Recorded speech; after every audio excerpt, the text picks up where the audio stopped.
जब से मैंने नया सेटअप लिया तब से नथिंग, कुछ भी सेटअप नहीं किया है। सो टुडे मैं आप लोगों को कुछ मेरा सोलो वाला प्रोसेस दिखाने वाला हूँ, कैसे मैं सेटअप करता हूँ। लिटरली मैंने तो गेटअप भी डाउनलोड नहीं किया था और सॉरी, लॉगिन नहीं किया था।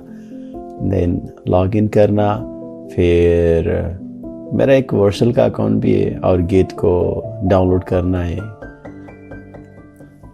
ये ऑल प्रोसेस मैं आपको फास्ट एंड फास्ट दिखा रहा हूँ और बहुत ज़्यादा ड्राइवर डाउनलोड करना है। मैंने VS कोड भी डाउनलोड नहीं किया, नोट डाउनलोड करना पड़ा है। फिग्मा तो जान है, फिग्मा में हर एक चीज़ें, डिज़ाइंस पुराने भी है और नए भी। मैं लिटरली सारी चीज़ें एक बार डाउनलोडिंग में डाल लेता हूँ, वन से डाउनलोड हो जाए।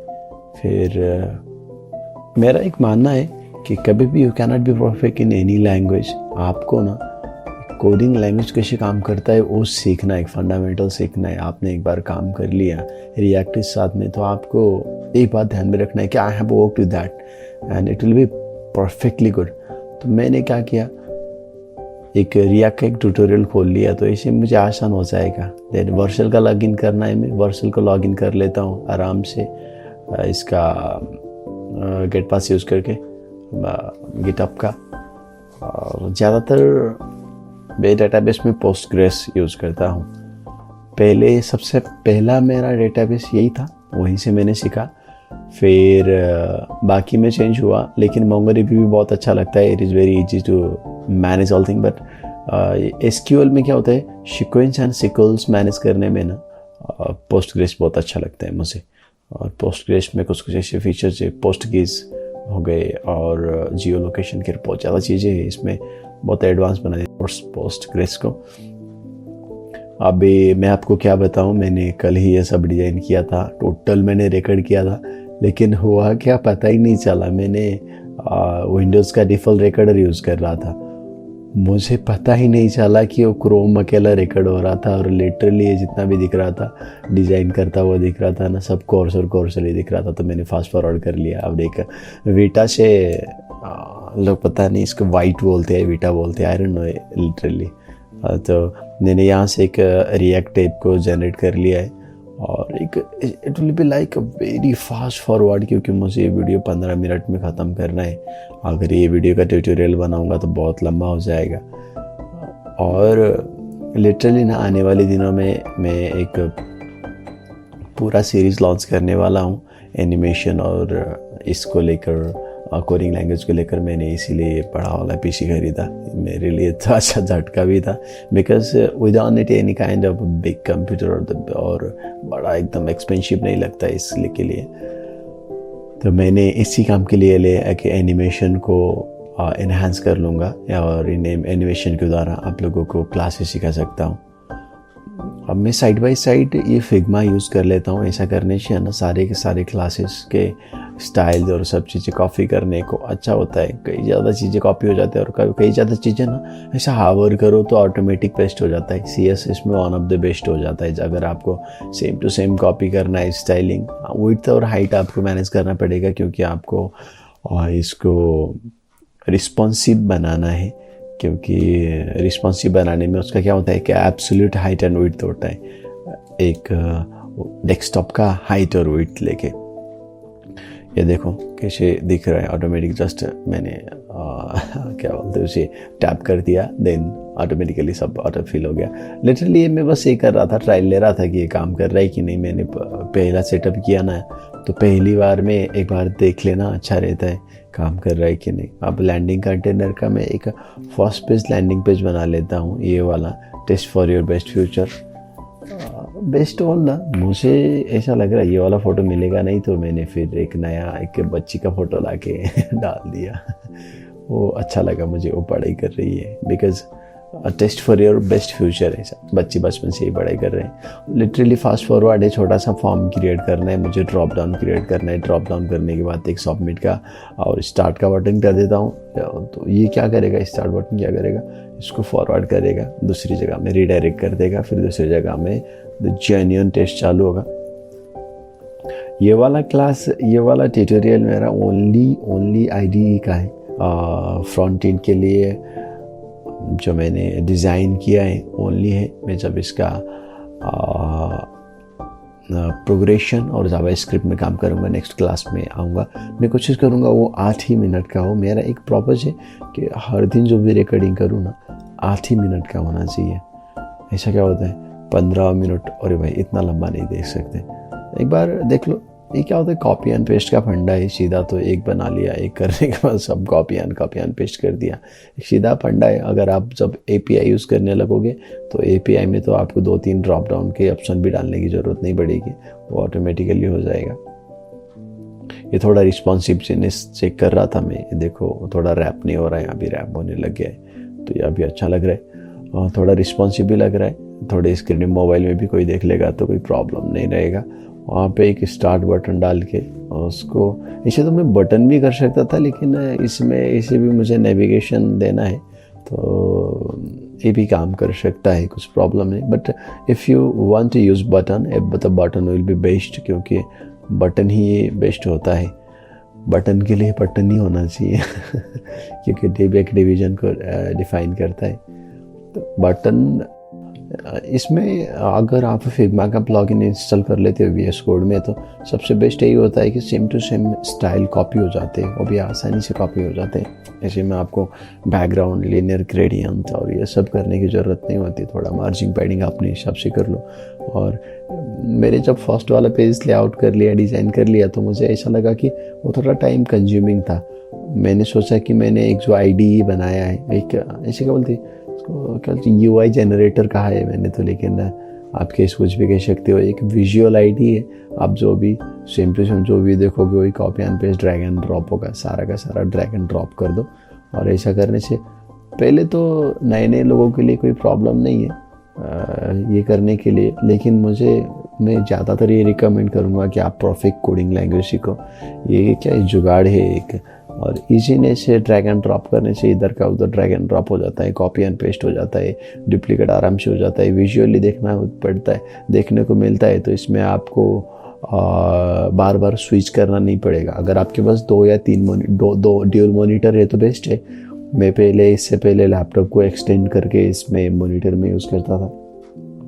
अगर आपके पास ड्यूल मॉनिटर है तो बेस्ट हो सकता है, लेकिन if you don't have a dual monitor and you want to, ये बेटर हो सकता है। लेकिन ये मैंने प्रोजेक्ट के लिए बनाया था, जब मुझे ऐसा लगा कि भाई कुछ तो करना चाहिए, जॉब चाहिए बाहर, तो जॉब दिखा पाने के लिए कुछ ऐसा काम करना पड़ेगा जो इंटरैक्टिव हो।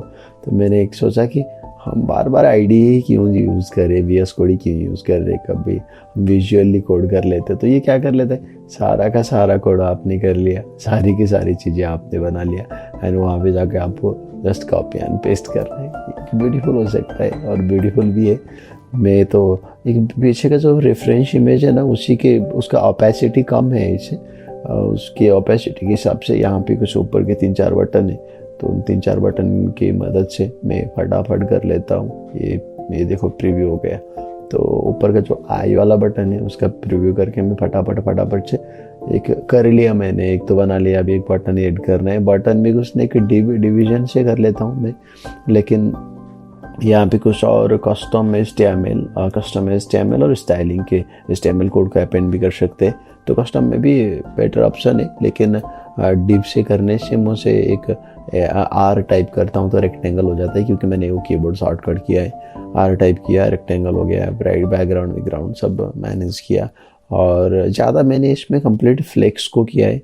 ज़्यादातर हम लोग फ्लेक्स यूज़ करते हैं, लेकिन ग्रिड मुझे बहुत अच्छा लगता है। ग्रिड इंटरेक्टिव है, बहुत पावरफुल है। ग्रिड में जब आपको एक्स्ट्रा काम करना होगा तो ग्रिड बेटर होता है, लेकिन फ्लेक्सिबल होता है। ऐसे मैंने जब प्रोजेक्ट में काम कर रहा था तो फ्लेक्स को कम्प्लीटली दिया है। जितने भी नीचे बटन दिख रहे वो फ्लेक्स को centre, justify, align and flex direction.